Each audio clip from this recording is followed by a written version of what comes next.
I think men have been taught to be a man by performing. Yes. That's fair. Yeah. I think men have been told to be a man through your pants. And that's it. Okay.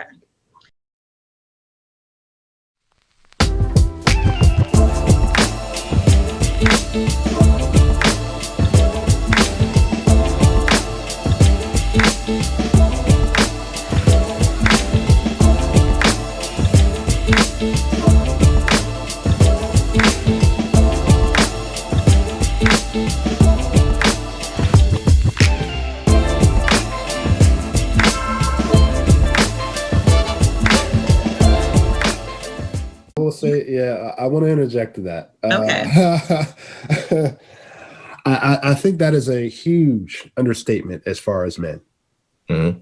I think that is a huge understatement to where there are some men out here who do need to recharge, that do need to, all right, baby, we did it Monday, I need like Wednesday. I need like, and I feel like that's the assumption to where I think it brings pressure, as far as like, man, the assumption to the fact that, all right, if I don't perform, all right, it's Monday, we did it Monday, now it's Tuesday at 12:01 midnight, if I don't perform, it's like, geez, So I that point right there, I do think, you made a great point to where I think that it's not talked about a lot, to where people, I can't go up and tell my wife, like, yo, I ain't coming home for a couple of days because I don't want to be around you. You know what I mean? That's just not the thing to say. So it's almost like, it's almost like you've got to, it's tough. It's tough because I know just because a man wants space or needs his time to himself doesn't mean he's cheating. Doesn't mean, he's got another woman in his mind. It's more like, certain men have been used to being, some men are reserved. Some men like to be to themselves, like me. I'm very like Jay. Jay is very reserved. I'm very reserved. Right. I need my space. Right. So I think I just wanted to kind of point that out. Like, fellas, it's okay to feel like you need a recharge. Yes. It's a tactful way, but if you want to do Jay's way, go punch him in the face or something. Stop doing that. Don't do that.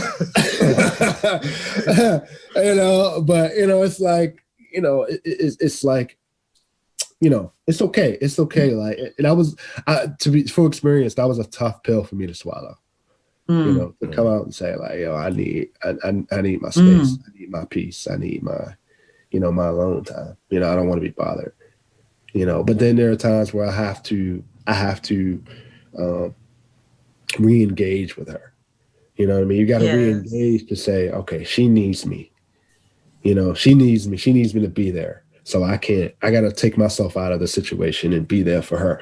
And I feel like that's also not always talked about either. But go ahead. I just want to kind of. Do you think that men feel like in the marriage relationship, they always have to be giving? Yes. That's what it's coming across as. Like, yes. You always have to be performing to be accepted. I think performing is a way of manhood to show that men view sex as pleasure, stress reliever, and a strength and a way of like, I'm the man. Okay. You know what I mean? I'm better than all the other men you've been with. I'm better than, you know what I mean? It's almost like it's a masculinity. We do take our ego into sex. Correct. Yeah. Okay. So I said that because it sounds like that's a lot of work to always be on. And you do need to, everyone needs to step away sometimes and need to take from the relationship as well, and not just always be giving and on and performing. Instead of performing, just be, and I think men kind of put that on themselves. Like you said, I have to do these performances. I have to, be giving. I have to show up. I have to kill the bugs. I have to be the one that hi. I have to take the trash out. And that's all right. So how do you make a man feel available? How do you make a man feel more catered to what those things you need, being available? How do you smooth that over with the man? How do you, because you've said it a couple of times, kind of give your examples of how you would say, hey, it's nice that you took the trash out, but it's nice that you squashed that bug, but that's not solely what I need. How does she tell him that?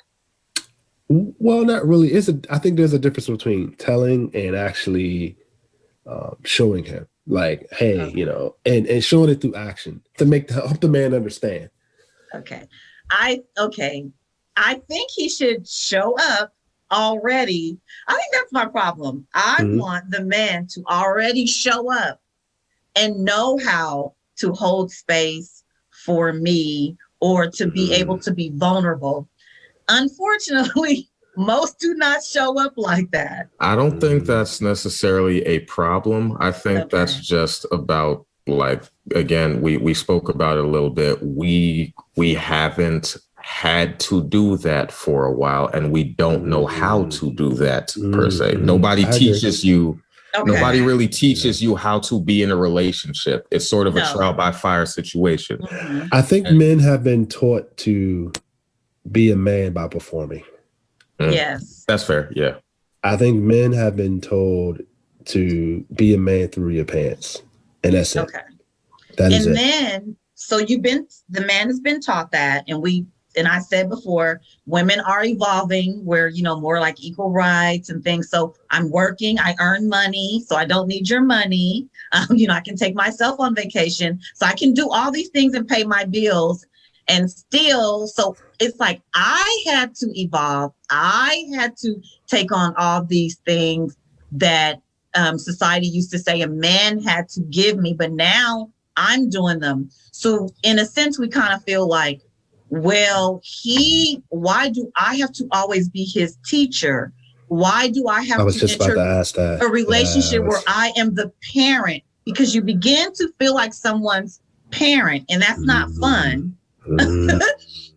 So it's like I was just about to ask you that. Yeah. Yes. I was just about to ask you that. He becomes not a burden, but it becomes burdensome because I just want to enter the relationship where he's at least right here and knows that. But it's like, I got to kind of teach him this.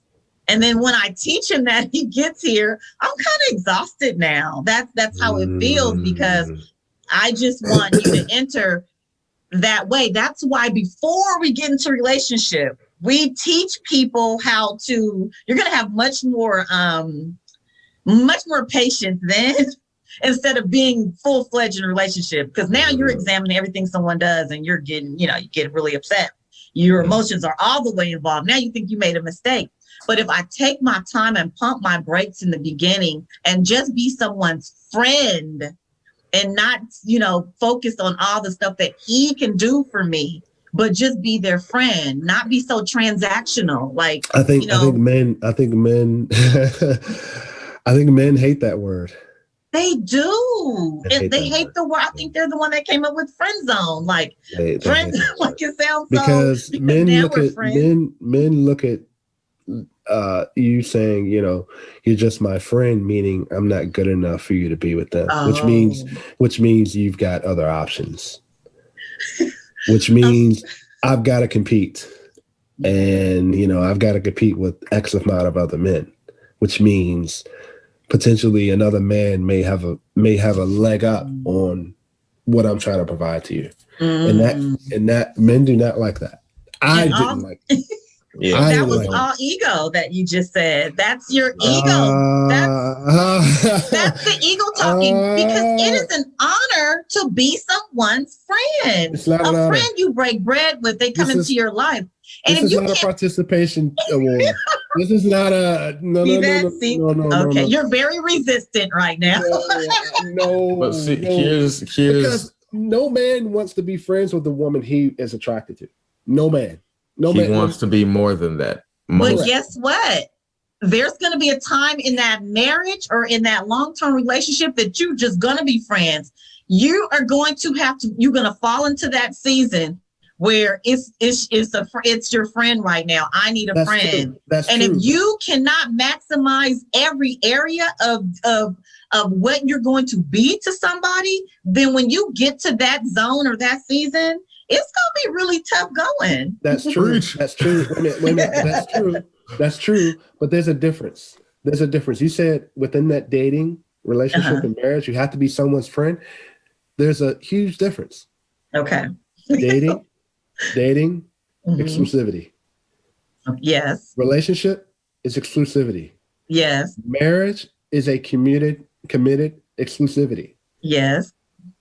So dating, relationship, marriage, there's friendship. Yeah, I'm your friend, but we are committed to each other. You know what I mean? Through a relationship, through dating, because what that requires is time. Friendship is like, I'll see you when I see you. You know, okay. I'll call you when I call you. You know, we'll hang out. We'll hang out whenever. I think here's where I'll interject, because I'm figuring this out right now, and this is why I'm going to interject. Okay. The way dudes do friendship is also a kind of an issue. And I'll speak to me specifically. Okay. Men are putting women in friend zone. Yes, they are. I'm not even that part of it. Okay. I'm talking about the way we